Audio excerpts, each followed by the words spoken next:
episode of After the Snap. This is episode 7. If you guys been rocking with us, we have been here all the time, at least twice a week. We come on here giving you guys some NFL talk. We give our predictions out. And last week, like I said, we were going into there, and I told you had a feeling it was going to be like a lot of underdogs and a lot of weird games. And last week, because week 3 is usually that time where we get a lot of weird games.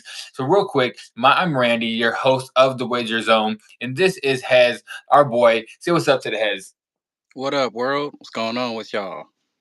I said say what up to the heads. I meant say what up to the people heads. That's what I meant. Everyone knows what I meant. But Yeah, they but know who it is. yeah. But everybody, we're gonna get right into this whole thing right now. First topic we're gonna get into today is the Green Bay Packers. The Green Bay Packers went out there on a loss to the Cleveland Browns, 13-10. Their offense just looked like they could not move the ball at all. Their defense still showed up, only holding the Browns to holding the Browns to 13 points, but it seems like the offense cannot do anything. I think I want to kind of, the question is going to be for this one is, do you think the Packers were exposed in that game, or do you think it was like one bad game?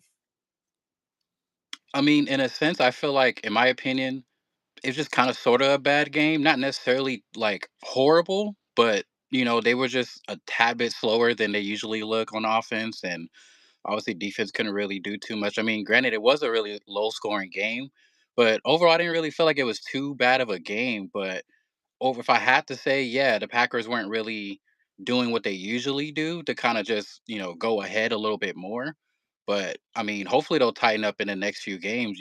So I mean, they're winnable. They got Dallas, Mm-hmm. coming up next, and they're not really doing too good, especially with how CD they gone pretty much now. CD's officially gone, so that's going to be detrimental to that offense already. And Pickens is already kind of throwing a fit, like how he was in Pittsburgh before he got traded over. So that should be the easy win against Dallas. Obviously, they're going to have a big help with Micah returning back home, so I know it's going to mean a lot more to him. They got the Bengals, who are obviously not really looking to in too much of in a winning culture right now, just for a simple fact that they lost their leader for quite a Mm-hmm. while, and they got the Cardinals. So I mean, overall, I mean they look like they're going to be in some winnable situations moving forward.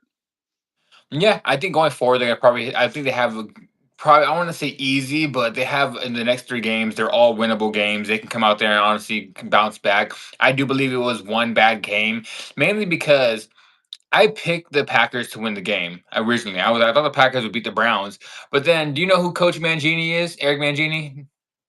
Yeah, So I listened to Coach Coach Mangini talk, and he said he was picking the Browns this week.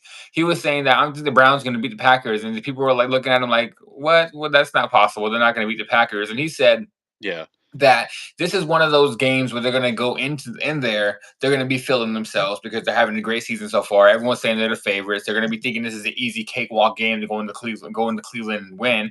And you had their offensive lineman and Micah sitting there talking, oh, we can possibly go undefeated this season. And it was only 2 weeks hmm, into the season, and they're talking about going undefeated already. So Eric Mangini said this was going to be a game he believed the Browns were going to win because that they needed to get humbled, and they went in there thinking, oh, this is the Cleveland Browns, we're gonna roll over them pretty easy. And the one thing they showed is that Cleveland Browns defense is real. That Cleveland Browns yeah. defense has been holding people to some point. They've been losing games besides the Packers, but their defense been showing up. Their offense just has not been scoring that many points. And it was crazy. With 6 minutes left in the game, the Packers were up 10-0. They were in control the whole entire game, and then they blew it at the end. So I do Man, believe it was just one bad game, and I do believe the Packers will bounce back. And like you said, they got the Cowboys this weekend where they're probably going to win. They're 7-point favorites. They going against the Bengals, and they got the Cardinals, so they should come out there and win all 3 of those games, in my opinion.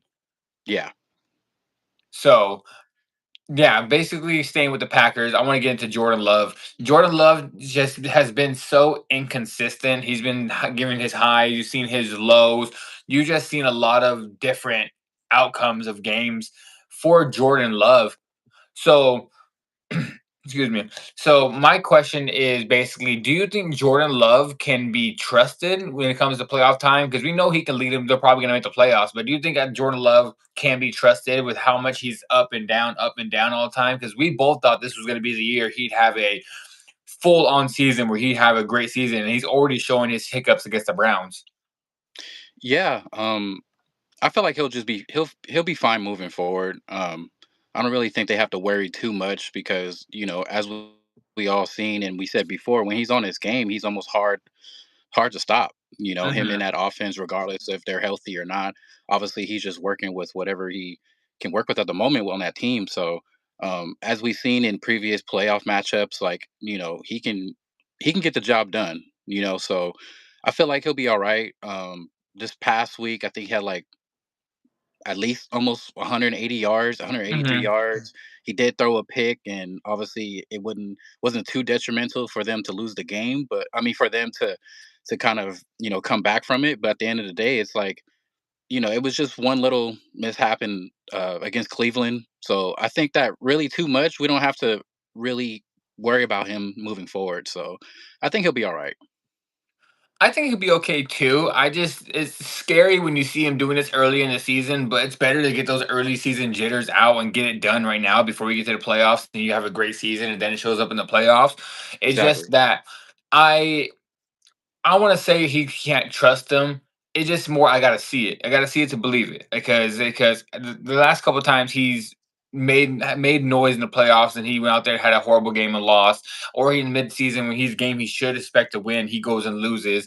And Hmm. I'm a big fan of Jordan Love. I like Jordan Love a lot, but I just really would like him to get consistency, great play every single week. But like also we said, we think this game was a game where they probably went in there way too confident. They went in there thinking like, "Oh, we're gonna roll the Browns. This is gonna be an easy win for us." And then most times when you go into games like that, you you end up losing because they went in there thinking, "Oh, we're playing a college team." Like, no, guys, that defense is not a college team. Those are a whole bunch of grown men paying their bills, and they're all great players. Because everybody that's in the NFL is a great player because these are Yeah. professionals. So I do believe we can trust Jordan Love going forward, but it's more of I got to see it to believe it. And I hope these next 3 weeks he shows it and we can be back on board with Jordan Love. Yeah, and then Yeah. I was to get into the next one where I'm gonna lead this one off because this game got me hot. I was so mad. The Los Angeles Rams playing against the Philadelphia Eagles. The Rams, as me as a fan, we were up 26-7 in that third quarter after the first drive of the third quarter. I'm sitting there doing a little dance. I'm sitting there at work like, "Ooh, we about to beat the Eagles." I'm sitting there watching it like we're chilling. And then I went and started doing some task at my job, and then I went back to the game. I was like, let me check the game because I was watching the game all the way up to then because I was doing my little task and I had the game on right here and I was watching it. But then I saw 26-7. I was like, oh, this game's over. Let me go and try to hurry up and get things done. I started getting Yeah. things done. I come back and I look at the score. I see 26-20, and I'm just like, oh no, please don't let this be the time. I'm like, are you serious? Like, and then I see we have a field goal to kick when it's 26-20. I'm like, okay, just make this field goal. We'll be at 29-20, about 5 minutes left. I think we'll be good. And then the field goal gets blocked, and I'm like, oh my gosh, like, come on, please. And then the Eagles go down the field. They end up scoring a touchdown. I'm watching there. I'm like, it's fourth down for the Eagles, fourth and goal, and I'm like, guys, just get a stop. And then they throw the ball to Saquon. Saquon gets a touchdown. I'm just like, oh my gosh, you really just blew the lead. And then I'm thinking in my head, I'm like, you know what? I was kind of mad about it. But I'm like, you know what? I trust Stafford. I believe Stafford is going to get this ball down the field, and Stafford is going to end up making a game-winning drive, and which he did. Stafford looks great on that drive. Stafford led him all the way down, put him in great range to win the game, and then they go out there and they miss. No, not miss. They get another field goal blocked. I was just like, "Are you kidding me?" Another field goal block to win the game, and then the lineman. The most impressive thing was the lineman ran the whole ball down the field. He looked like he was running so fast, and I was like, "I've never seen an offensive lineman move that fast." He was in there. He said, "What Oh, suspension?" yes, I was like, "Whoa, man!" I was like, "That was probably that was more impressive than the block." I mean, the block was impressive for we win the game, but to recover the ball and just be all the way down the field, just gone, I was like, "Oh man!" But I was very mad about that game. I didn't not understand it. So I guess my question is, and I'll lead it off with the question: Is this a bad sign for the Rams, or like, do you think it's like I was like, do you think it's a good sign or a bad sign for the Rams? And I'm gonna try to stay like a little little positive because I'm a Rams fan. I do believe this is a good sign. I believe this is a sign that shows that Philly's the best team in the NFL right now. Them and the Bills are the best teams in the NFL. It shows that we are right there. It shows that we should have won that game. We were in a mix of a blowout. The Eagles had about 25 yards total in the first quarter, and we looked like we were just dominating them. And I thought it was going to be an easy victory, but I see. I told you this many times. If a team loses in the regular season, I don't see them beating the team again in the playoffs. It's kind of just adjustments get made, and it's very hard to beat a team twice in one season. So Right. I want to stay positive and say it's a good sign because we should have won that game. We should have won the game and that was in snow in Philadelphia in the playoffs last year. I think if we meet them again in the playoffs this year, I think we can take them. I think the Rams have shown that we are right there. I believe the Rams are still a top 6, top 5 team in the NFL.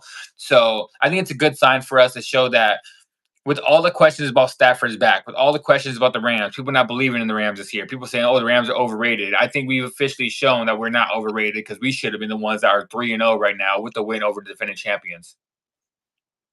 Yeah, man. You hit it right on the nail in the head, man. Because I mean, for the most part, you couldn't ask for a better start against Philly. I mean, for the like you said, most people kind of written them off since the beginning and felt like they shouldn't even have been there. When Hmm. if anything, everybody's giving more credit. I feel in terms of supporting more hometown teams. Giving that love more to the Chargers because of on the road they've been having. But in a sense, like I said, you couldn't ask for a better start. Obviously, the defense, the special teams could clean up a little bit of the mistakes, and obviously that's gonna if they would have done that, I've honestly thought they were gonna win the game Hmm. because some people were actually almost if not leaving the game, were kind of tuning in to see like okay, what other teams are on the schedule right now that are playing on Sunday that are a little bit closer because the Rams were pretty much on the verge of pulling it away once it came down to the second half. So it wasn't even necessarily nobody really played bad either. It was just once Philly got into that groove, then they just kind of didn't look back. And then when it was time for them to kind of play catch up, and the Rams just couldn't pull through. So I mean, they can just fix those little mental mistakes, especially on the defensive side of the ball. They're going to be fine. But um, other than that, I honestly felt like it was a good sign for them because, like you said, to your point, they can hang in there. They can hang with the best, obviously, and they did. They sure showed that against the defending champs. So um, all in all, it is a good sign because they just need to keep moving forward with that momentum and just keep moving that ball down the field. And I feel like they can snag out a lot of these games moving forward. So um, it's just those little things on special teams to where not once but twice they let it get blocked. So if they Hmm. didn't do that, then they could have honestly pulled this game out. So they'll be fine. And then if you saw the ball when he kicked it, I don't know if you watched the replay. I watched the replay like 4 different times and I saw it. Yeah, It was online too. The ball was just when it yeah, was going up, it was online. It was like it was slightly going a little left, but he did that on purpose because he's trying to hook it. A lot of kickers try to hook it a little bit, try to hook it, let it grind in. It looked perfect, and the ball boom just got. I was like, man, I was so hurt. I was like, man, I really thought I was the only person that really thought the Rams would win that game. You too, you thought the Rams would win that game, but I'm talking about like out of other people I talked to besides this show, everyone's like the Eagles are gonna win that game easily. Eagles are gonna dominate the Rams. Rams have no chance. And then I'm sitting there doing, I told you, I'm sitting there doing my happy dance, like, oh, we about to win, we about to win. And then, man, I was just so hurt by that. But like I said, I think it's a good sign. I think we're gonna move forward. I do believe we're gonna have a great season going forward. We have a lot of winnable games coming forward, and I do believe the Rams will be top 3 probably in the NFC when all said and done. And people will be talking about the Rams later on. And now let's talk about a team that actually is number 1 in the AFC, the surprise team of the year, the Indianapolis Colts. The Indianapolis Colts are 3-0 right now. They are one of the only undefeated teams remaining. We have like 5 undefeated teams right now, and the Colts, man, they're actually playing really well. And Indiana Jones, that's what we're gonna call him. I told you, everybody's been calling him Indiana Jones. Indiana Jones is putting up some pretty good numbers. He has not thrown a pick yet. He has 800 and something yards thrown, 3 touchdowns, 0 interceptions, a passer rating of 111. Do you think this is sustainable for the Colts and with Daniel Jones? Like, do you think they can keep it going the way they're doing it? Yeah. I mean, considering that, like, Daniel Jones, Indiana Jones, sorry, he Yeah. needs to. He obviously needed a change of scenery, and it's paying off big time.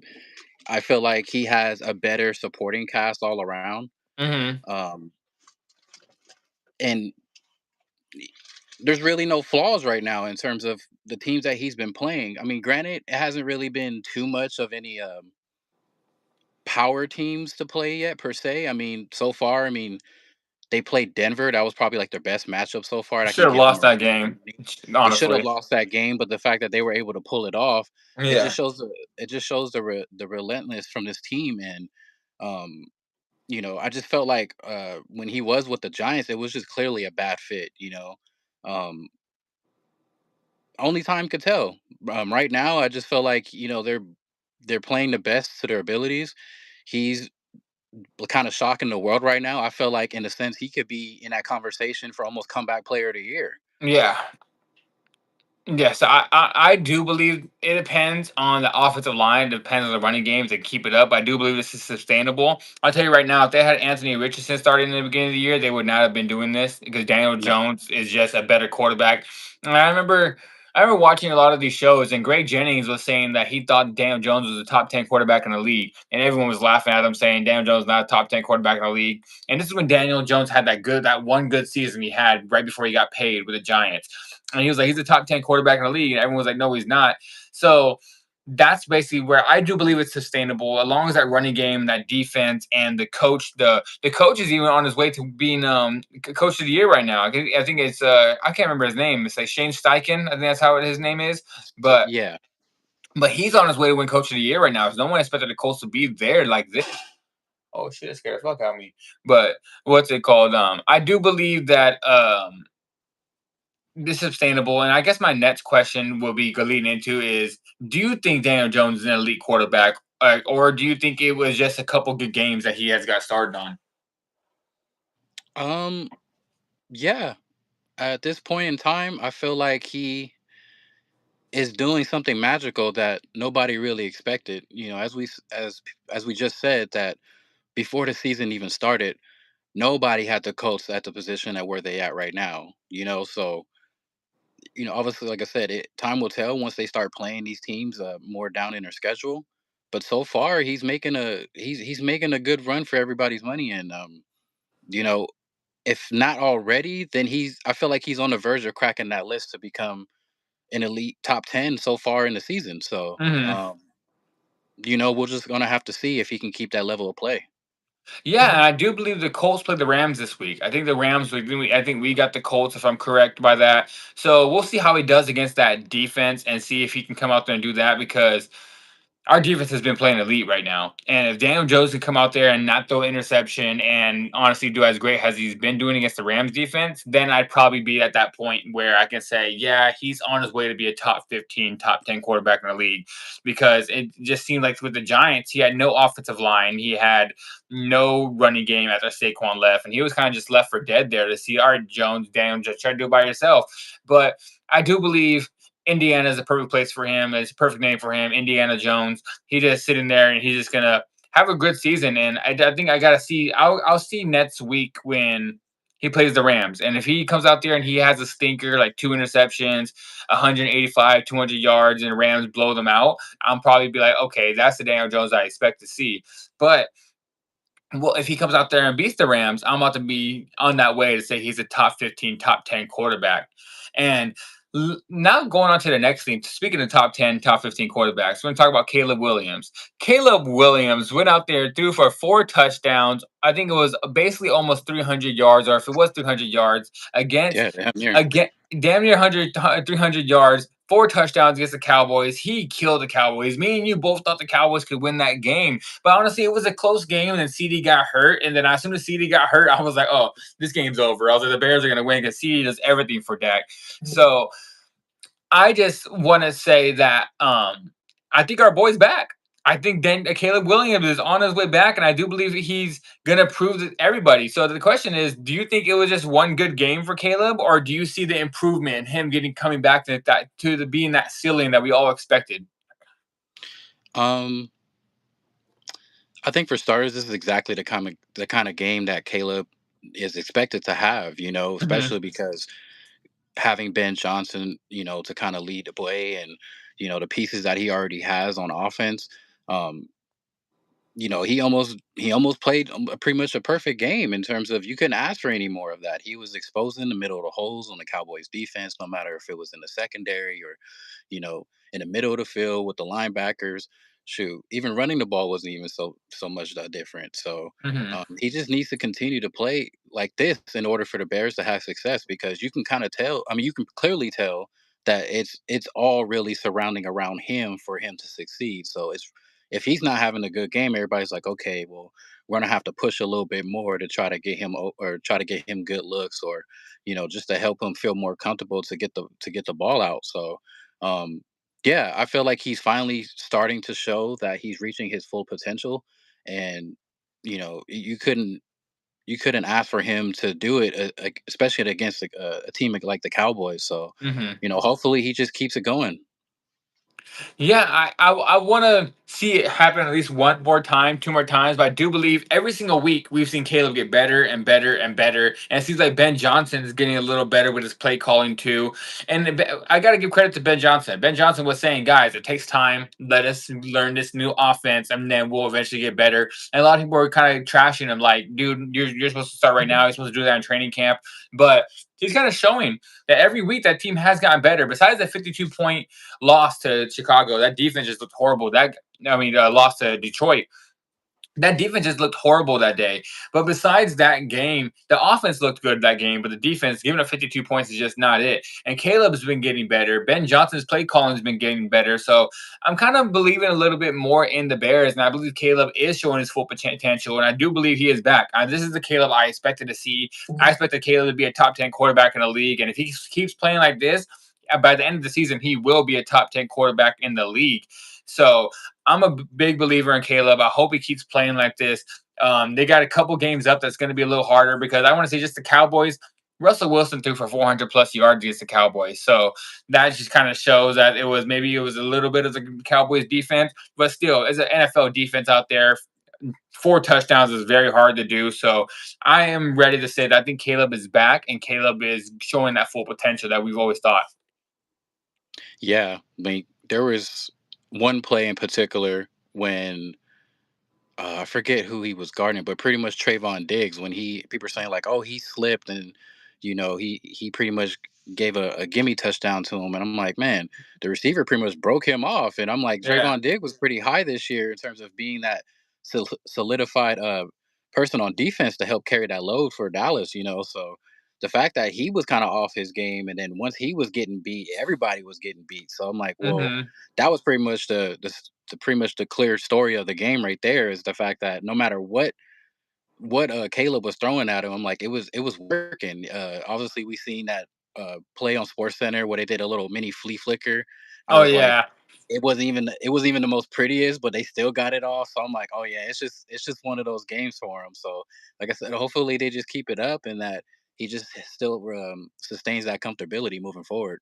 Yeah, and that's the perfect word to say, comfortability, because with Caleb in that flea flicker play, he looked the most comfortable he has looked in his whole NFL career. When they ran the flea flicker before for Caleb Williams, he kind of gets the ball, and the first thing he's doing is he's already looking to either run or just throw it away if no one's open right away. This time, the flea Right. flicker happened. He was composed, took his time, made a decent throw, and actually pulled off the play because other times you've seen Caleb would just get a flea flicker, end up just sitting there like this. Or do I run or do I just throw the ball away? Just rushing. This time he was patient, took his time. I think he's getting a lot more comfortable. So yeah, we both agree. We're both big fans of Caleb, and let's go, Caleb. Let's keep moving on. I'm rooting for the Bears just because I like Caleb Williams so much. So, and now we're Go just gonna Bears. move. Yeah, the Bears. But yeah, we're just gonna move on to the next one now with the Kansas City Chiefs.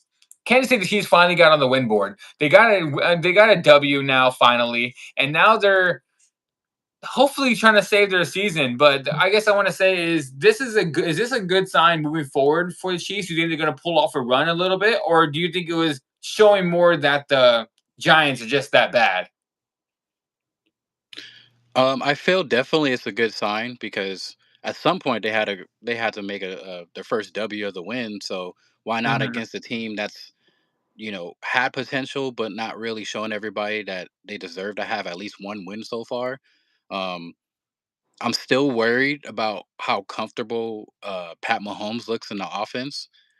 Um, Obviously, their offensive line is not nearly the same as once were when all the Super Bowl runs in previous years. Um, but moving forward, hopefully they can get on the run because I mean, in a sense, they don't really have a choice because they're everybody else in the division, as we were saying before, is starting to come up. The Chargers are pretty much right there, if not about to overlap them, and as the weeks go on, because mhm. they're on a roll, they're not slowing down anytime soon. Um, if it's not them, then Denver's going to be battling probably for like a wild card spot, if anything, or if they can keep going on a run despite the loss to Indianapolis, they're going to be, it's going to be neck and neck in that division. Obviously, don't got to worry about the Raiders too much, but you have two other teams that are not only hungry, but they're coming for the Chiefs. They're like, no, this could be the year that we can overthrow them and take their spot and making it a deep run playoff. So, despite that, the Giants aren't really too much of a bad team. Um, Obviously, we were trying to give Russell Wilson the praise because of how dominant he looked, looking like the old Russ playing against Dallas in the previous week, throwing pretty much Mhm. for over 400 yards. But he made some questionable plays, and that's what we were talking about before. Yeah, Is what we're kind of fearing is that like he single handedly just kept throwing the ball out, or he had that pick at the towards the end where I was like, man, kind of similar going back to the Dallas game when it came in overtime. It was like you didn't necessarily need to throw the ball, and then when yeah. they showed the replay, the commentators are just like, yeah, like he was clearly double coverage, but he still threw it anyway. And if he could have took away that, if you take away that little mistake, Russ could have potentially led them to kind of kept it a more closer game. It Mhm. wasn't too much of a high scoring game. Obviously, the Chiefs ended up started slipping away towards the end. But if Russ could have just took that mental mistake away, and then when it came down for the game on the line, I think it was like two or three plays in a row in the red zone when it could have actually potentially scored at the end. He just kept throwing in the back of the end zone. I was like, dude, what are you Yeah. doing? You're not even giving yourself nor anybody else a shot. So once that pretty much happened, I was like, man, that wasn't even just a loss. Like you pretty much almost damn near lost your spot on the team.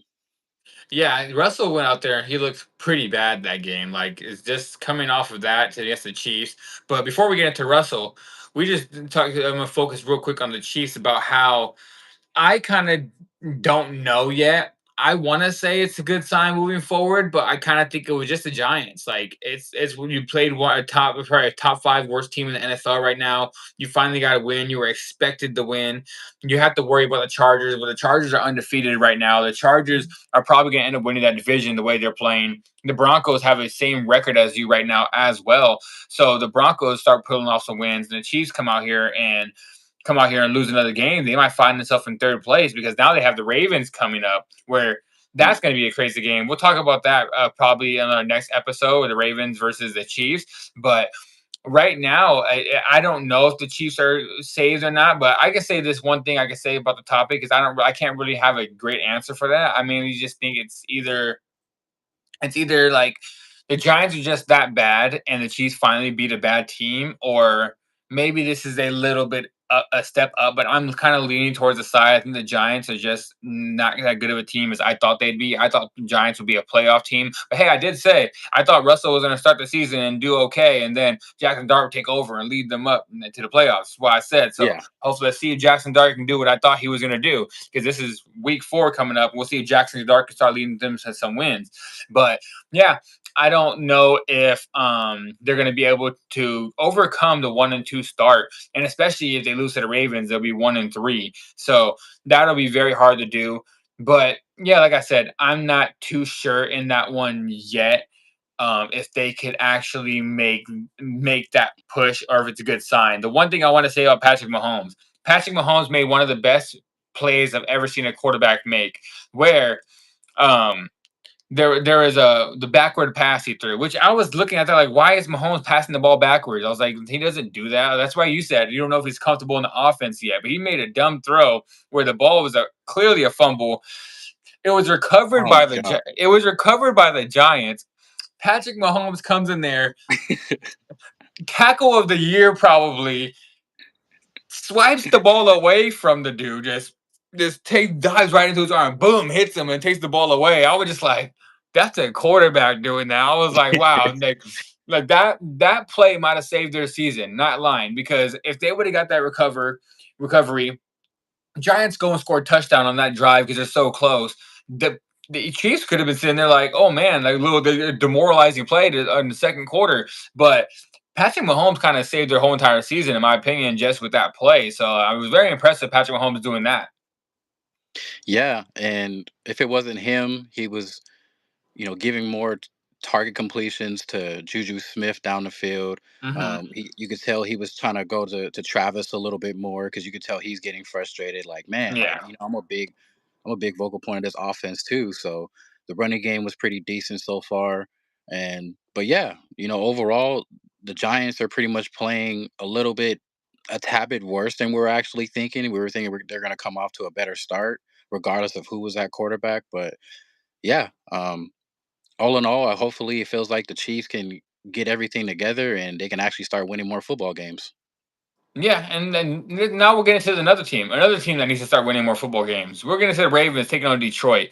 That game was kind of sorry for me because I had Derrick Henry anytime touchdown the Ravens to win, and Derrick Henry gets a touchdown, but the Ravens lost, and I was like, man, like these these primetime games just don't help me at all. I swear, not working for me right now. But we're getting to the how the Ravens went out there and lost. It was a great game, but they lost. I don't think the score was 30-38 or maybe 38-31, one of those two.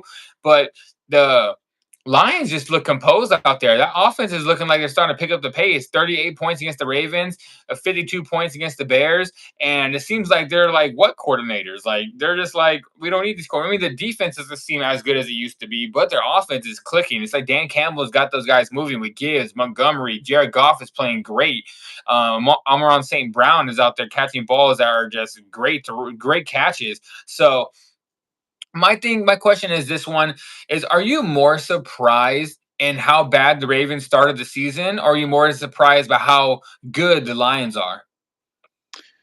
I'm actually a little bit more surprised that the Lions are actually starting to kind of get it together because before, when they had that pretty bad loss the first week against Green Bay, we are like, man, we don't even know if they're going to make the playoffs or not, let alone at first, they couldn't even get the ball down the field comfortably. Hmm. So they're totally doing a 360 right now. It looks like, somebody lit a match or they just all woke up and was like, yeah, we had a good sleep. We got some massages done. We're all hydrated, ready to go. So clearly they're just doing some amazing things and they went into Baltimore and did that to them. So I was like, Hmm. wow. Uh, Players like Jared Goff, like you said, Amara St. Brown, Laporta was looking really good. Montgomery was just having a monster game. It didn't seem like, from the type of caliber of the defense of Baltimore, like you were like, wow, is this the same team? Because they were just it didn't seem what it didn't seem like whatever they threw at him, Montgomery, or even if they substituted him with Gibbs, they were both just kind of going at it and they were just having Hmm. open holes all game against Baltimore's defense. Yeah, Um, Gibbs had two touchdowns. Montgomery had two touchdowns. They were killing it. Yeah, like, and he only had 12 carries. So I was like, whoa, like what is going on? So they really must have woke up that day and were like, nah, we're gonna come in, we're not only gonna do our jobs, we're gonna beat them. I think they almost won by like almost two touchdowns at the end. Um, but yeah, it was I'm more surprised of how much success they're having right now and that they're trying to get this ball rolling, man. But what also surprised me is the fact that Derrick Henry made that late game fumble towards the Yeah, end, and that made I think 3 weeks in a row that that Derrick Henry or just the team in yeah, general has fumbled. yeah. He's So fumbled that's three. kind Yeah, of you're right. 3 weeks in a row, he's fumbled. yeah that he's fumbled. So I'm like, huh, like that's not something that's really that we hear about all the time because we're thinking Derrick Henry is top echelon when it comes down to like who's paving the way for a bunch of running backs. Like he's not only fast, he's strong, he's agile. He can, in the beginning of the game, it looked like he was just single handedly going to win the games for the Ravens by themselves. They're like, y'all don't need to pass it to nobody. It could just be me the whole game. But when it mattered, he just fumbled that football, and then um, the Lions defense stepped up big time.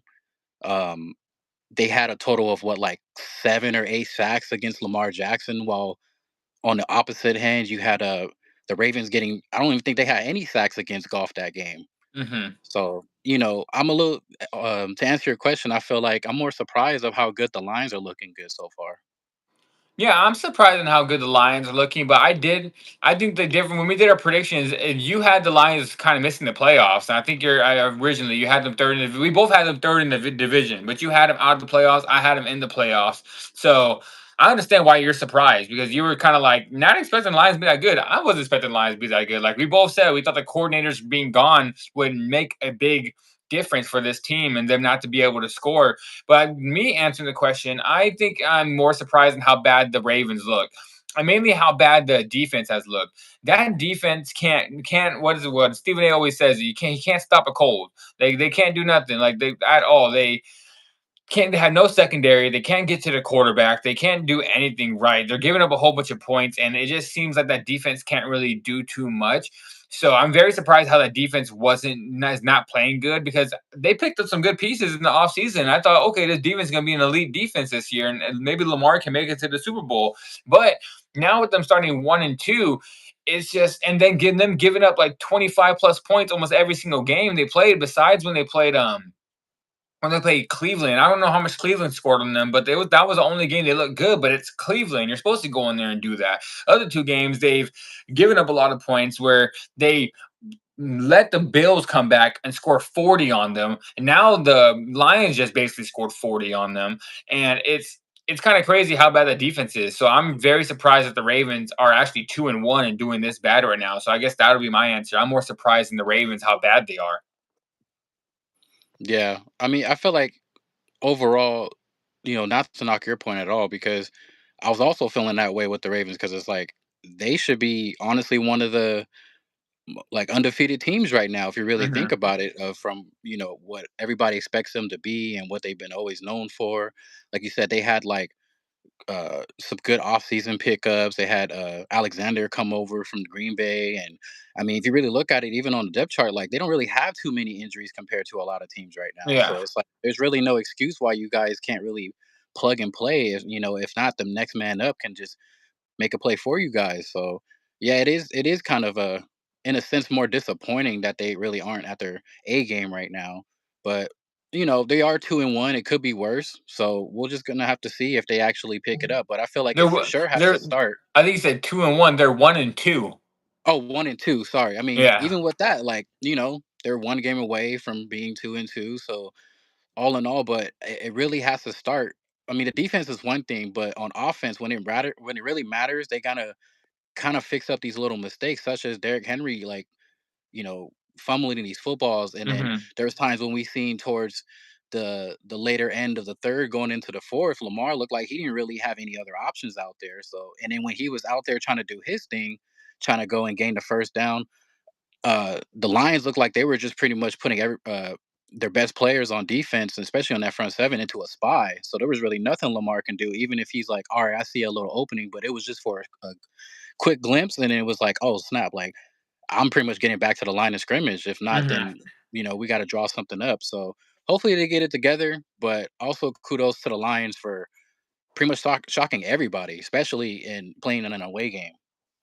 Yeah, like like I told you, I had the Ravens winning it. I had my bet was Derrick Henry anytime touchdown and the Ravens to win. It was a plus 100. I was like, this is free money. I was like, in my head, I was like, the Ravens are going to beat the Lions, especially being at home. They were in Detroit. Okay, I kind of maybe expect this a little bit. It's possible, but at home where Lamar always owns NFC teams to go in there and lose that game like that. Yeah, like that was probably the biggest surprise for me. But let's get into a team now that doesn't have to worry about those losses right now. Let's get into the Buccaneers. The Buccaneers are 3-0 right now. Baker Mayfield with another game-winning drive to win the game. Baker Mayfield is looking great. He's my MVP pick right now. I think it's him or Josh Allen that is probably in that MVP talk right now. But they're 3-0. Baker's Yeah. killing it.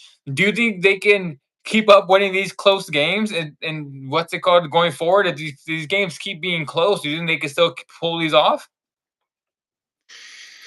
It's tough, man, because speaking about injuries, I don't know if there's anybody that's going through it as tough as we are right now. Yeah. Because any position you can think of, I mean, for once, our corners are actually pretty decent. Jamal Dean had a pick six to the house before the half. Um, but yeah, man, our whole O line is just banged up. Mike Evans is going to be out for a little while because of his Mhm. yearly hammy, is what people call it. Yeah. Um, so it really just depends on they got to play smart ball moving forward.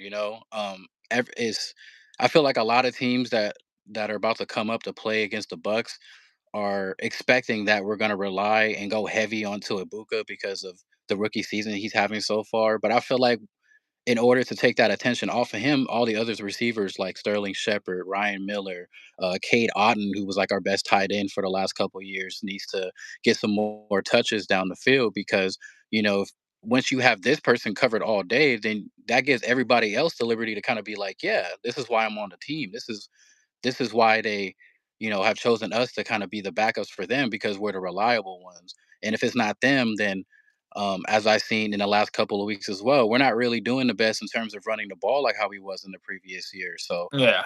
hopefully, if even though we do have a banged up line, whoever they decide to put over there can open up the holes more so they could take the lead off of Baker. Bucky can have a field day. If not, give it to Rashad White. And that's a big part of our offense as well, because if our running game's going good, then it shows how much the line can hold up for Baker. So um, we got a really tough schedule coming up. We got Philly this week. But I feel like we should be okay. But like I said, overall, they don't really need, in my opinion, they don't need to feel like they need to feed Ibuka all the time. I mean, he's gonna get open regardless, but also Baker shouldn't look down the field to kind of just force feed him that ball. He should look to the other options that we have as well. So I think we do have a good supporting cast. Um, hopefully I think they could hold up if they do play it smart because this week, if not this week, the next week we're supposed to get both Tristan Wirfs back, our best tackle, and have Chris Godwin coming back from his Mhm. torn ACL last season. So once they both come back, then we're gonna start seeing a little bit more of our offense, our original offense, start to come into play against these tougher teams. And yeah, I'm praying that we actually hold off until we can get everybody back.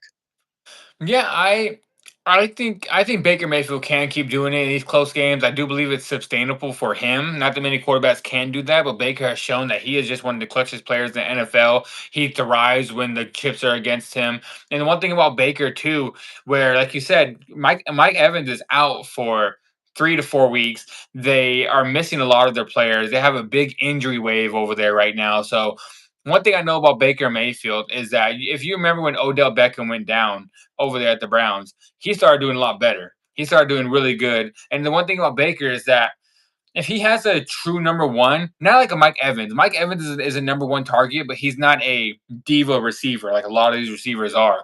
He's a guy that's like, you know what, feed the ball whoever's open, just give me my touches whenever I'm open because he's like, I'm gonna get open, so just give me my touches. And Baker trusts him a lot. But one thing about Baker, he's great at spreading the ball around. If he doesn't have a number one, it doesn't matter to him. He throw it to the person that's wide open. He spreads the ball really around very well. So I'm not worried about Baker Mayfield. I do believe he's going to come in there and have a good season. I do believe he honestly that I think they could possibly take Philly this week. If that same Philly shows up against the Bucks that the Rams had on the break, Baker will win that game. Baker's kind of, I like Matthew Stafford. Matthew Stafford is clutch, but Baker Mayfield will lead a touchdown down. There's one thing about the Rams, getting right back into that real quick. The Rams played the Eagles. We didn't score any more points after that 26 point. For the whole third quarter, the whole fourth quarter, we didn't score no more. Baker Mayfield is not doing that. Baker Mayfield will lead a touchdown down at least one more time and seal the game because he knows it's good. So that's why I'm not worried about Baker Mayfield. I do think him winning these close games are sustainable. And when everybody comes back, that's when the Bucks are going to be at their full power, and everyone's going to be seeing what the Bucks are actually really made of. So I do believe in the Bucks. I think the Bucks are going to be. I told you I thought they're going to be one of the number one and number two seed in the NFC, and we both had them going to the NFC Championship this year. So I do think this is sustainable for Baker Mayfield. Yeah, most definitely, man. I'm a true Baker lover and a supporter. Hmm. So, when it comes down to it, man, I just hope that everybody does their part to kind of help him.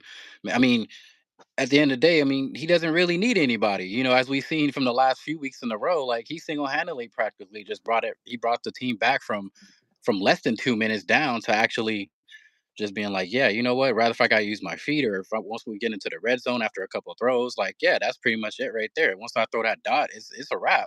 So, I Mhm. mean, just by himself, relatively speaking, he can do it. So, he has been battling a little bit of just like little soreness, a little bit of that. But even if they were, he's the type of dude where even if they're like, hey, if you really want to, you can kind of just take a game off. He was just like, for what? Like, I don't understand that. That's I'm built for these moments. So yeah, I do believe he's made for those moments Yeah, as like, well. I think Baker is probably one of the only quarterbacks in the league that is made for this. So now we'll get into our last two topics before we get into our final of our top five teams in the NFL. Last two topics. Number one, we're going to get into is Jackson Dart. Jackson Dart is taking over for Russell Wilson. Russell Wilson has officially been benched, and Jackson Dart will be taking over the reins for the New York Giants. Do you think it's perfect timing for him, and they made a good choice with this, or do you think it was a kind of a big mistake, especially starting him coming up against Los Angeles Chargers? Um, I think for starters, in my opinion, I don't feel like there was a reason for the organization to draft somebody of his caliber if you weren't going to play him right away. Hmm. Because as we've seen the last couple of weeks specifically, like they just have him playing a snap or two in the most randomest time of the game. It's not like, hey, go and play this drive or let's see what you're made of, kid, and then give the starting position back to Russ because that's who we're going with. And at the same time, like, what is the point of bringing in Russ if you guys were so really unsure if that they wanted to keep him there Hmm. or wanting to be like, okay, maybe we could release him or we're just trying to have a short term rental. And they So signed I feel like, in Jameis. my opinion, yeah, and they have famous Jameis out there, waiting to have some crab royals and stuff. So, uh, Dart Dart, in my opinion, should have been started because him coming out of Ole Miss, he was looking like that guy that could have potentially, gave the Giants a little bit more of a good jump start, compared to the Daniel Jones era. So I feel like he just fits way better into this offense. Obviously, people can differ because they're like, well, we haven't really shown much, or he hasn't shown much of that yet in his offense. But at the same time, like nobody will really know until you can actually put him out there, and don't be putting him in some trick play or like some wild Yeah. play. It's like really give him a chance to do what he while he was drafted there for. So yeah, to your question, I feel like he should actually be in a perfect position to actually just, take the reins of this offense because I feel like if you have him and Malik Neighbors out there when he's healthy, that could be a great 1-2 punch to kind of ignite this team to start winning games, because Russell Wilson right now is just not looking much in sync. I don't even know if everybody else on the team actually trusts him like that. Hmm. So yeah, I feel like this is actually the perfect time for him.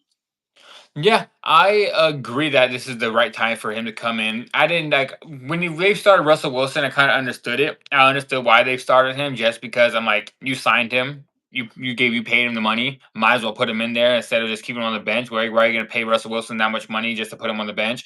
So I do understand a little bit why they started Russell Wilson, but after week one, I told you I was like, he has one more bad game. We're ready to put in Jackson Dart. And then he went out there and threw for 400 yards against the Cowboys. And I was like, oh, we both were like, oh, he might actually be the starter for the rest of the season. Let's see if he can keep this up. Then he goes out there and has a bad game against the Chiefs and doesn't really score anything. And he's making dumb mistakes. So it was right time for Jackson Dart. I'm excited to see Jackson Dart play because I think Jackson Dart's going to be a pretty decent quarterback. I don't know. I'm not sure if he's going to be a top 10, top 15 quarterback, but he's going to be a pretty decent quarterback. It's going to give you some electric flying plays. That's going to show how good he is. And the one thing that I'm sad about, this is just going a little bit off topic, is that Shador Sanders was supposed to be in this spot.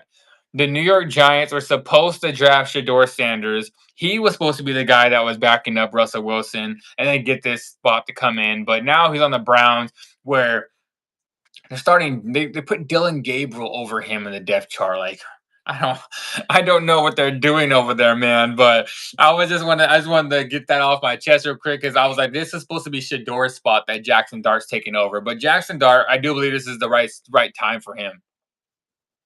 Yeah, man. I mean, what they say, it's that old saying that I used to say in football growing up, like, your jersey's too clean, man. Like, he got these VVS's underneath and he's just like chilling out, he's like his visor doesn't even have any smear on it. He's like, bro, like Mhm, put me in the game. Like, I'm out here not trying to be out here looking pretty. Like, I'm out here trying to win games for these guys. He's like, mhm. and even when it came down to draft day, everybody was kind of shocked that he even fell to the Giants like that. So the fact that they has paid Russ all that money to kind of start. As you said, it's kind of to be expected. Is That's what the route they were trying to go to. But like I said earlier, it was like it just seems like they were really not too sure that that's what they really wanted from Russ. Like if Yeah. it was going to be not even long time, or if they're like, okay, you could start half the season just to kind of, let Dart see it from a veteran's point of view. But at the same time, I'm like, how he's looking right now, I'm like, man, you should have just been gave the rookie a shot. So if it doesn't plan out, it doesn't work. But you will never know until you can actually put him out there to grow more with this offense. Because putting him in for a play or two is not going to give him enough confidence to being like, all right, yeah, I can It's actually gonna do this. confuse You them. know? Yeah, because it's different once when you're trying to translate that from we do this all day at practice. I'm working with the second team versus to all right, now you're gonna just throw me out there like that. And I'm pretty sure there's times too where he's on the sideline like, oh, you want me to come in right now? And then he's like, Mhm. okay, I'm gonna stay in here a little while.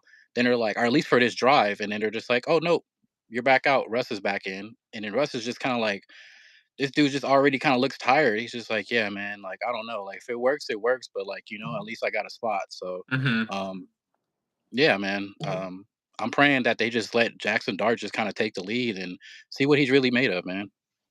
Yeah, I'm excited to see what Jackson Dart could give to this team. Like I said, I in the beginning of the season I had the Giants going to the playoffs, but that was when I told you I thought Russ would get them. I thought Russ would get them one win, and I thought that was going to be the Commanders. I thought they're going to go out there and beat the Commanders. I thought Russ will lead them to a victory, and then fall off a little bit, and then Jackson Dart would come in and lead them the rest of the way. But now he's starting with the 0-3 team, so there's really no expectations on the kid right now. Just go out there and play some football. So hopefully he does really good. And now for our last topic, staying with Russell Wilson, with the Cincinnati Bengals losing Joe Burrow for at least until week 14, week 15. That's the least. Maybe week 14, week 15. Maybe he's back week 17 if to make the playoffs and then he tries to come back. Do you think the Bengals should make a trade for Russell Wilson to come over there and take the spot from Jake Browning? Because Browning just did not look good at all. He couldn't move the ball. He couldn't score. He looked confused out there. I think that team might need a veteran presence. So I'll take the lead on this one. I honestly do believe they should. I think the Bengals should make that trade to come bring in Russell Wilson just to have a veteran there because Jake Browning just looked like he did not know what to do. He was a deer in headlights, especially against a Vikings team that just literally demolished him and he could not score at all. So one thing Russell did show last year when he was with Denver is that you give him a good coach that has some good offensive players, and you give him a good wide receiver core around him with a decent offensive line. He can actually do some good things. He can show a little bit of flashes here and there. I'm not saying he's going to be a top 10 quarterback, but he can show some flashes of the old Russ. And that's what the Bengals need to do. I think Russell Wilson will fit in over there. Yes, the offensive line is not as good probably, and he would have to move around a little bit. But he's got Higgins, he's got Jamar Chase, he's got a good offensive coordinator and the offensive coach over there that can help him a lot. And if not Russell Wilson, bring in Jameis Winston. Trade for Jameis Winston. That was not on our topic board, but maybe Jameis Winston. So do you think they should make a trade for a quarterback? Yeah, man. If anything, I feel like they should do that Mando because considering, granted, I was trying to give Jake Browning a little bit of prop points. Like, yeah, you've been here a little bit in the league to kind of know what you're up against and in the position that you're being put in to be that lead backup at that for Joe Burrow.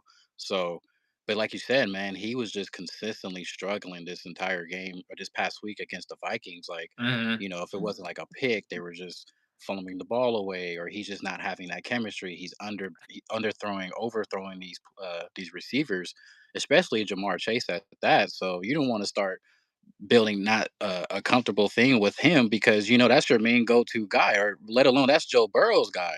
So if you're starting to kind of get him frustrated, then it's like, yeah, you already are kind of losing some good points with the team. But him as a quarterback overall, it just isn't really making these necessarily plays. Like it Mhm. was a blowout before halftime. Yeah. So at this point, what do they have to lose? So like you They said, were rather if on they get sorry to interrupt you. They were on no, pace to score they were on pace to score like 75, 80 points at halftime. Like they were man, they were killing them. yeah, and between the two backups between him and Carson Wentz, I feel like he would at least had a decent game. I actually had Yeah. Cincy winning that game. So the fact that they just depleted that and just went the whole opposite route of just like getting blown out before halftime and having to play like super catch up at the end of the second half. I'm like, like I said, what do you guys have left to do? Because if you're gonna have somebody like him trying to hold it down for Joe Burrow, then you guys are not gonna necessarily even make the playoffs, let alone probably reach 500. So rather if you, like you said, get a Russell Wilson or get famous Jameis out there, hell, even trade for Shador if you could, because clearly he's not being stepped up or he's not Yeah, bumped let up at Shador all come in yet. there and play. Yeah, like is he still in Ohio? He can come down the way. So to Cincinnati. So if it's not right now, then I would say by next week, almost like another game with Jake Browning, because the way that he was playing so far, especially against the Vikings, it just doesn't even look like he deserves to. I don't even know if he wants to even be a third string at that. So Yeah. yeah, at this point, for them to have somewhat of a success, like you said, the offensive line isn't necessarily the best right now, but you need some type of sparks to kind of rebuild that confidence of the team. Yeah, and yeah, so we both believe it's like it's a big thing. They should go and trade for a quarterback now. Like, oh my gosh, if they traded for Shador, I'd be so happy. I'd be like, dude, Shador could be here with T Higgins and Jamar Chase for a year. That'd be perfect. But I just wanted to see some Shador get some playing time, man. I'm tired of not seeing him out there. I'm tired of just seeing him on the bench. It's like kind of sad. Like, really, y'all gonna go with Joe Flacco? Like Joe Flacco can't even score points. Like they have not hit 20 points yet this season with Joe Flacco. Like put in Shador, let him come out there, and if he's gonna throw some picks, let him throw some picks. Let him just give him a chance because he's letting a 40-year-old man that can't do anything out there play. But we both Yeah. agree it's time for them to trade for a quarterback. If it's Russell, if it's Jameis Winston, if it is even Shador Sanders, the Bengals should make a move. So And now the last thing, I hate at huh? the fact. Sorry, I didn't mean. That's just my one point about it, and I hate the fact that everybody throws so much dirt on the guy's name just for the simple fact because he's a Sanders, and I'm like, man, Yeah, it's not even the fact that take away his name for starters. Like, look at his type of play that what he can actually bring to the table. He's even though he's just a rookie, and he hasn't have necessarily the chance to prove himself yet. He's already looking better as it is compared to a lot of these backups already, such as the Jake Brownings of the world, or like, it's what else did anybody have to lose? Like, why else do you pick up these guys just to kind of ride the bench and then they don't really get their start until they actually potentially leave the place and start in a whole new series. And when they do that and they actually start doing good, hypothetically, then that's when people start being like, oh, okay, that's what they seen in him. That's what everybody was talking about. So I'm like, man, it should have been Shador's. It should have been his time for a minute now, because between him and Gillen Gabriel, and then I know there was that whole thing since preseason. He was like trying to throw shade at him, and Shador's trying to be humble about it. But I'm like, man, forget that. Like, you should have been up there right now. Because Joe Flacco isn't getting any younger. If anything, he's mhm. already surpassed his age limit. So. And who's to say he's even going to be back there, or if he's going to be starting for the rest of the year? But if you're not going to have him in the game, you're going to go to Dylan Gabriel. So Yeah, yeah, I mean, and if and they're he's not trying so to let that small. go, then yeah, he's so small, man. He's like, I thought he was like on film, like, is he smaller than Kyler Murray? Yeah, I But think he is. yeah, so I'm just like, man, this guy ain't gonna really be doing nothing, especially let alone right out the gate. So if they're gonna really give Shador that type of treatment, then they need to just cut their losses, just trade him away to a place where he can just go and plug in right then and there. Yeah, and it's another topic, topic that we weren't expecting to get into. But I want to stay on the Shador topic because I'm a big Shador fan. Where Shador coming out of okay when the college season started for Colorado, his last year there, he was projected to go number one overall. He Yeah, was projected to be the number one overall pick.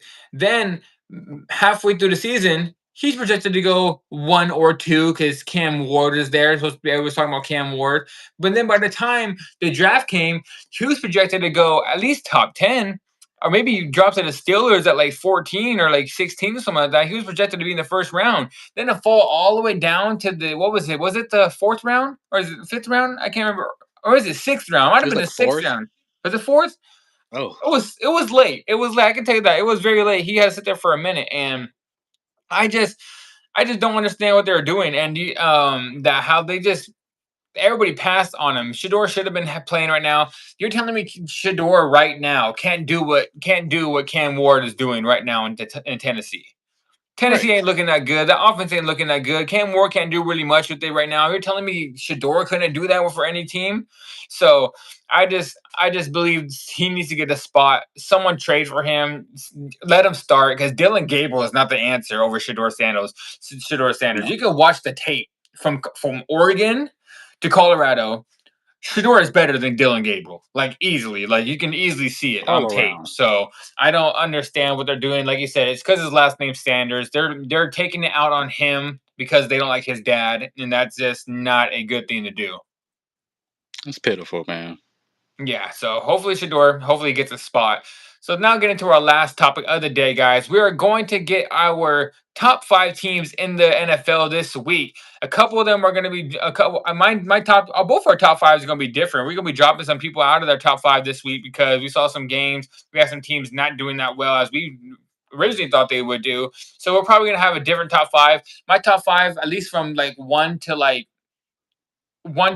I think I dropped the one team out because I feel like everyone's almost the same, but I have to move one team out of my top 5, and it might be a what is it? It might be a stretch to do it, but I just saw how bad they looked, and I just don't know if I can put them in the top 5 anymore. So you go. Who you want to go first? You want to go first with your top 5? Um, sure. I'll get them out the way. Okay. Um, I think I'm gonna start from like I usually do from 5 to 1. So I'm gonna start from the bottom up. For 5, I'm gonna have Indy this week, the Colts. Uh, Mm-hmm. for continuing pretty much to despite the worries to Anthony Richardson in the preseason, which really nobody really kind of thought much into it coming into the season for starters because they're like, well, it's the Colts, like they show little flashes here and there. They're gonna be maybe a subpar team at that. They might be coming maybe third or second in the division behind the Texans or something. But they're really surprising not just me, but everybody across the league and all the true football fans of the world right now, just because they are really playing some good football. The you got Indiana Jones out there slinging a rock to Michael Pittman. You got Jonathan Taylor, who's arguably pretty much my favorite running back in the league right now Yeah. because people recognize of how much damage he's putting on the field, but I don't think it like actually resonates with people of how much if he's a good running back. Like his just Especially his with field me. of vision. Also, especially with me, you know why? Because remember, I was saying I thought he was just a product of the offensive line. So I'm one of those people that's kind of like, but yeah. But yeah, man, they just seem like they can do no wrong, especially on that offensive side. And that defense is a creeper. We've talked about it before of how much they just always seem to have a pretty underrated defense. Like you don't even have to know who's on that team. You're just like they're putting up some numbers. They're giving to the football. They're making these tackles, man, and they're playing the ball just as well too on when it's up in the air, no matter who they're playing against.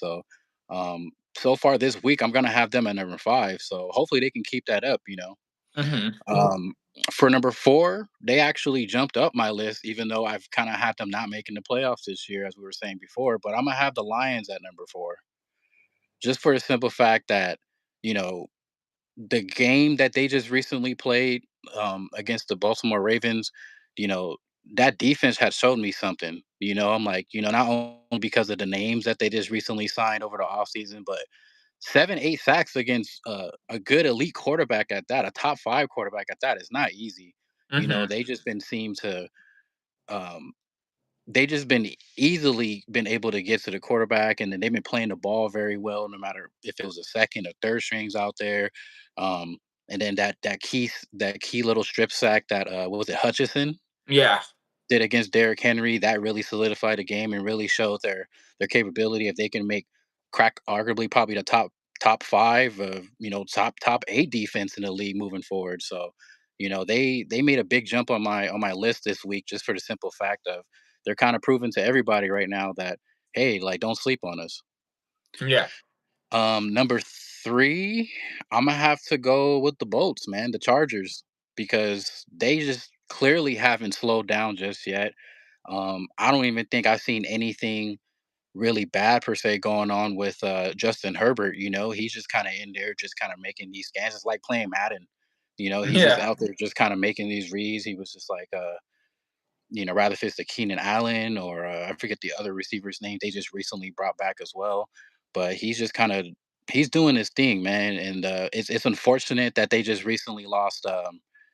Najee Harris for the rest of the season from a non-contact injury. He completely tore his ACL. They were Yeah. like showing all over social media, but it just seems like they don't have no worries as well because they got the rookie Amari Hampton coming in, and he's decently running the football for them, so they can make it these shortened distances a little bit, easier for Herbert to kind of just not have to worry about going over the top so much. So everything just seems legit. And then defensive wise, it just seemed like they just turned it up a notch. Mhm. Derwin James has always been a dog.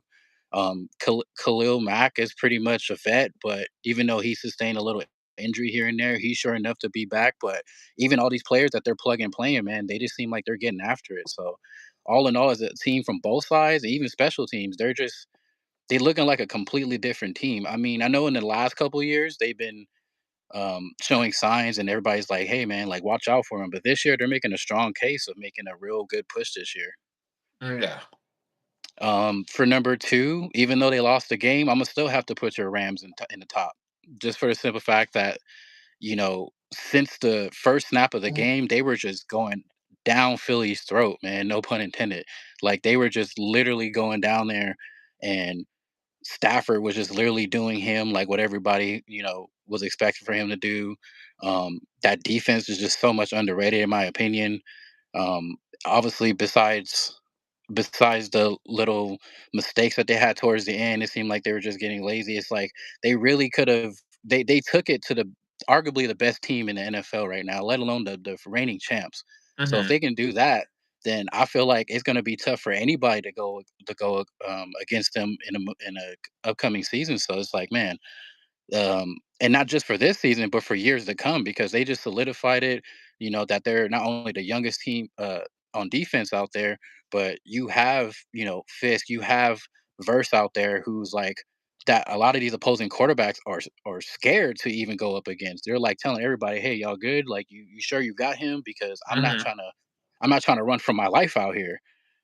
So that's why I have the Rams on as number 2, just for the simple fact that, like, even though they lost, they're looking like that team right now that everybody has to really do their sorry, the studying for the night before. Mhm. For number 1, last but not least, didn't really want to put them up there like that, just because they could have easily lost the game as well. But the Eagles, just Yeah. because you know, they were getting beat at first, but at the same time they showed that pure toughness, that resilience, that they were actually gonna, or the reason why they are the reigning champs. And then rather if it was Saquon or Jalen Hurts actually made these throws to Brown on the outside, and the Devin Smith obviously was getting more involved in the offense, and defensively, obviously, it's like, man, the fact that they got Jalen Carter after that suspension. I mean, I know he's been back for a game or two now, but he is clearly making a case of just like, man, this defense is the soul and heart of that team, and why teams are so scared to actually even simply running the ball against them. Yeah. So um, yeah, man, I'll just have to put them at number 1, just because so far they're just showing of why a lot of teams. It's not even just from being intimidated from the tush push or because they got Saquon out there. They're just looking like that team that they know how to draft players. They just single-handedly know what to do in free agency. They know how to build a winning culture. So that's pretty much why I will have them as to leading off for number 1 as my top 5 for the week. Okay. That's a really good top five. The one team I feel like you might be missing one team in there. But we'll see. We'll see. I'll ask you about it right now. I feel like you know what team I'm about to say. But you probably had them at like number 6 right there, probably. But I'll start off with Some my last list. minute adjustments. Like I said, so look, number one, best team in the NFL right now. I'm going to go with the Philadelphia Eagles. We both agree they're the best team in the NFL. To be the champs, you got to beat the champ. So you can't be the best team in the whole NFL unless you beat the Eagles yet. And no one's yet beat the Eagles. The Eagles are all like a 17, 18 game win streak total right now. So they're still the best team in the NFL, even though I see some holes in their game, but they're still winning these games. They're still pulling it off. So I can't put the Eagles any lower than two. Like their defense is good. Saquon is not even having a good season, and they're still winning games. Jalen Hurts is starting to come up a little bit more and playing really well. So Jalen Hurts is leading that team with that defense. So I'll have number one the Eagles. Number two, the team I thought you would miss him. Number two, I'm gonna go with the Buffalo Bills. I think the Bills are the second best team in the NFL. I'm just a big Josh Allen fan. I like Josh Allen. I think that offense is very dynamic with James Cook and Josh Allen. They're like a 1-2 punch on that offense, and Josh Allen just feeds the ball everywhere to us. So many weapons. Like he doesn't even just pick one guy. He goes to everybody and mixes the ball around. That defense is playing very well. The coaching is doing really well, and I do believe Josh Allen is right there, Baker Mayfield for the MVP talk. So I'd go Josh Allen number two. At number three, I'll go to Los Angeles Chargers. The Chargers are looking really good right now with Justin Herbert, how well he's been playing. That dude's been slinging the rock everywhere. Like you said, he's so comfortable. Like he's making reads. Like you said, he's like he's playing Madden out there. Like he's just very comfortable, having a great time. Harbaugh is in the discussion for Coach of the Year right now. He's having a great season. They just lost Najee Harris, but it's okay. They got Amarion Hampton, but Hampton's not even having that good of a season right now either, as much as a lot of people thought he would. But Justin Herbert's holding it down with that coaching. That defense is elite. So I'm gonna go number three. I'm gonna go with the Los Angeles Chargers. At number four, I think about this real quick because you said some teams that kind of made me think like some last minute adjustments. Because I have to me it's like a tie between the teams at six to four. It's like which one's better? Which one's better for me? But at four, let me see.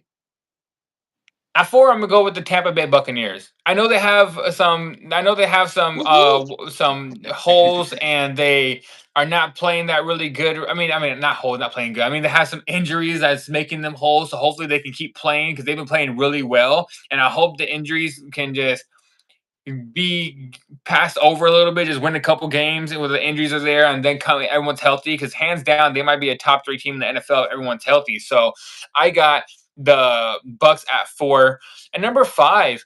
Number five, I had a hard time of picking who I was gonna have be there. I was either gonna have the Rams or the Lions at number five, but I'm gonna go with the Rams. I think the Rams, just how good they showed playing against the Eagles, how they should have beat the Eagles. The Rams should have been in here.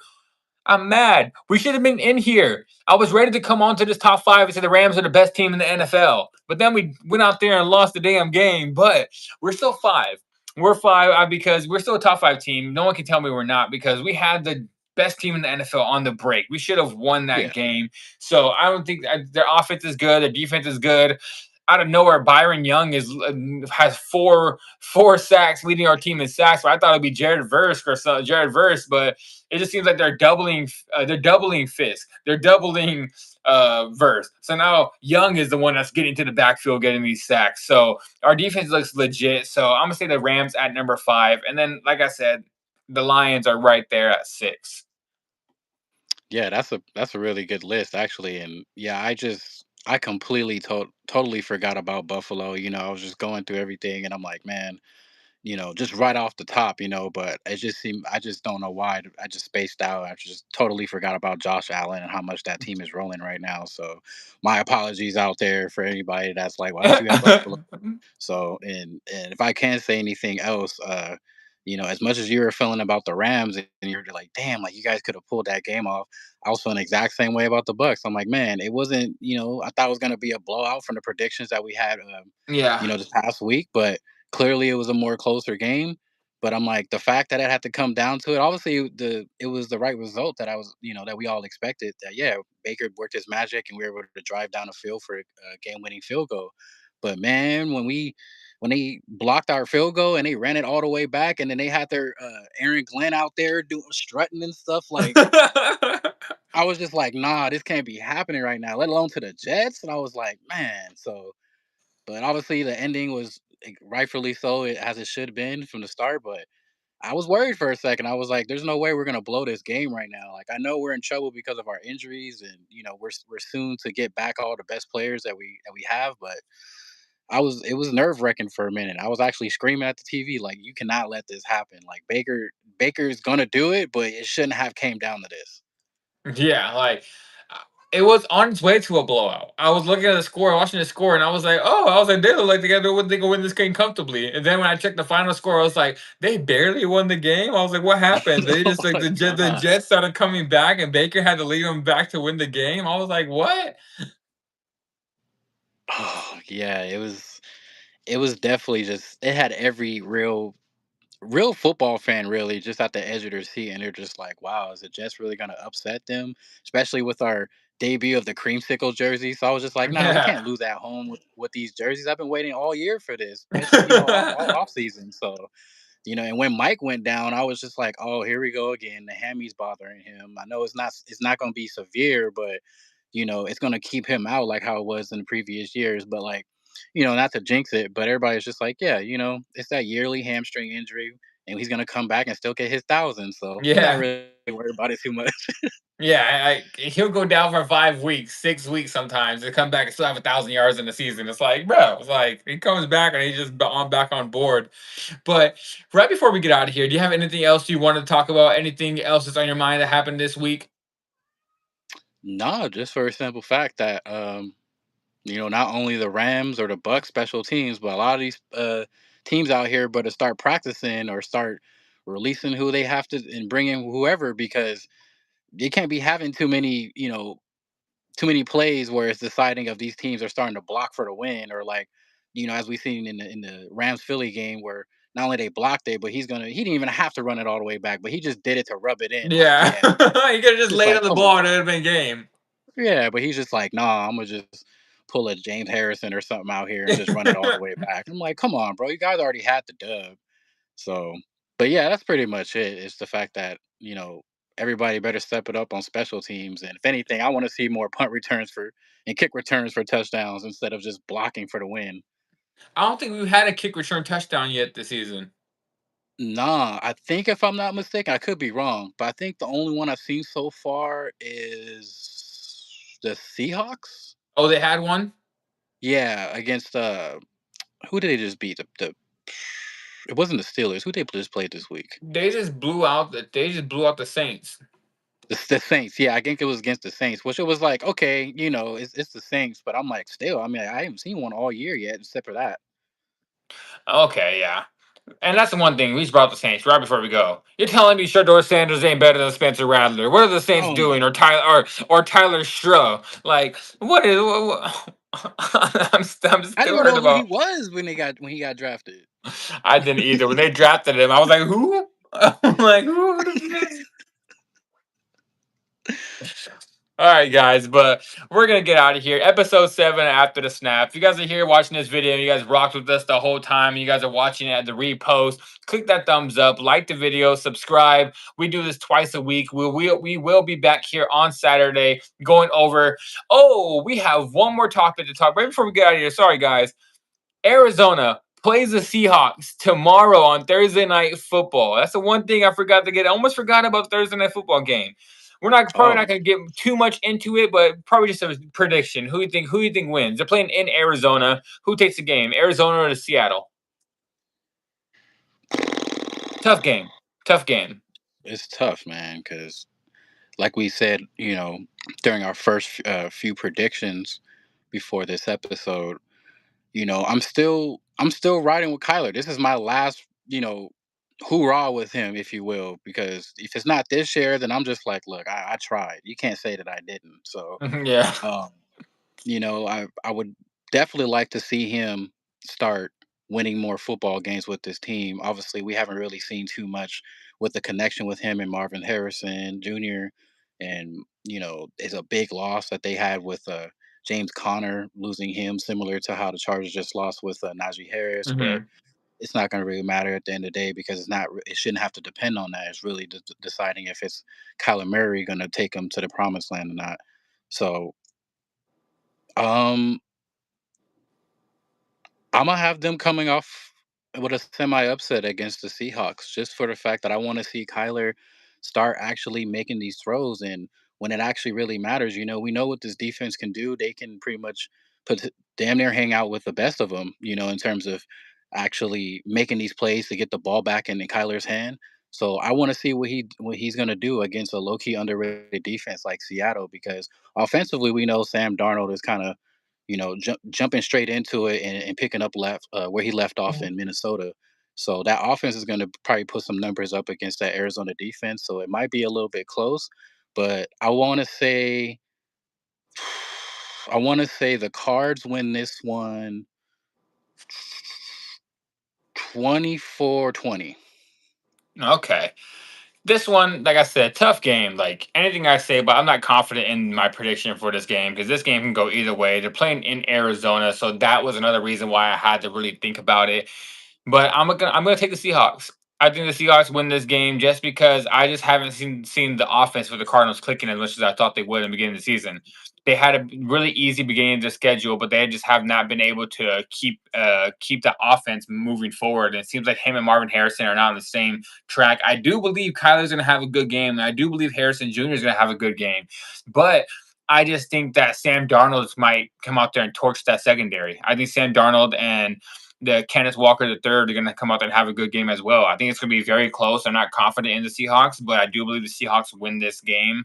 Probably gonna I'm gonna say 20. Oh, I almost had the same score as you. I was gonna say 24-21. The Seahawks win, and maybe it's tied at 21, and then the Seahawks do a walk-off field goal to win the game. Is what's the receiver's name? Is Najuba playing? Najuba Smith? Yes, he is. Smith Najuba? Okay, man, I don't know.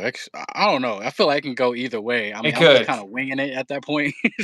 Yeah, I I'm not confident in my prediction. I'm saying the Seahawks, but if the Cardinals win, I'm not surprised. And you're saying the Cardinals, but the Seahawks win, you won't be surprised either. So it's like not. This is a very hard game to call, especially because both these two teams are 2-1 right now. They're the same divisional matchup, but they're playing in Arizona. I feel like if they're playing in Seattle, we both would be picking Seattle. But now they're in Arizona, so it's kind of like I'm still gonna stick with Seattle. Yeah, But most definitely.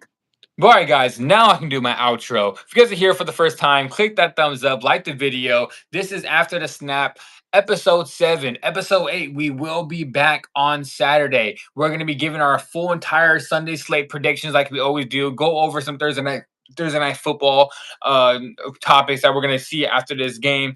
Probably some new topics we can talk about if we have anything new come up this weekend, any more injuries, anything that's happening, any new starters. So we're going to get into that on Saturday. So stay tuned. Like the video, subscribe to the page. And I just want to say one thing right before we go as well. Or let me see. Let you say bye to the people before Hez. I just want to say, everybody have a good rest of their week. Tune into that Thursday night football, and hopefully it'll be a lot more exciting and some more crazy stuff going on. And we're going into week 4. Week 4. Week 4, man. It just seems like even though the season just started and we just got here, that the it's just going by quick, man. Next thing you Yeah. know, we're gonna start going towards a lot of people's bye weeks, and everybody's gonna start playing for playoff contention. So it's going by quick, man. Especially us going a couple of episodes a week, and Yeah. yeah, it's gonna be interesting to see if a lot of teams step up or not. Yeah, guys, and then real quick, don't forget about the NBA season too. I think me and him are going to be here Oh, for the NBA season. Me and him are big Laker fans, so we're going to be here talking about the Lakers. We might get into some full NBA topics, but we're going to be talking about the Los Angeles Lakers, especially with Luka Legend being a Laker now. So we gotta get that. But right before I go, I just want to say. Go Dodgers. It's tied 1-1 against this guy's Arizona Diamondbacks. Let's go Dodgers. We need to win this game. So let's go Dodgers.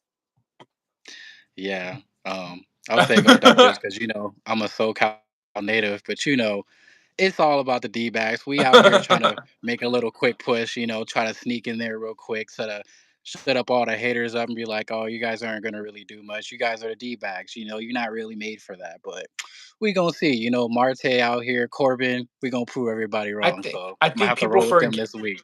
I think people forget what happened last time when the D-backs were supposed to miss the playoffs and they got hot at the end of the season and then they made the playoffs and then they knocked out the Dodgers in the first round and they went on to go to the World Series. So one thing about baseball, it's not about who's the best team, it's the hottest team at the end. And right now the D-backs are hot. Dodgers seem to always blow a lead to the D-backs. We'll be winning the game like 4-0, then eighth inning come around, then we blow the lead and lose 5-4. Like that's just what the Dodgers do. So but all right, guys, we're gonna get out of here real quick. I'll see you guys on Saturday. Me and Hez will be back. I'm out of here. Click that thumbs up, like the video after the snap episode 7, and I'll see you guys next time. Peace.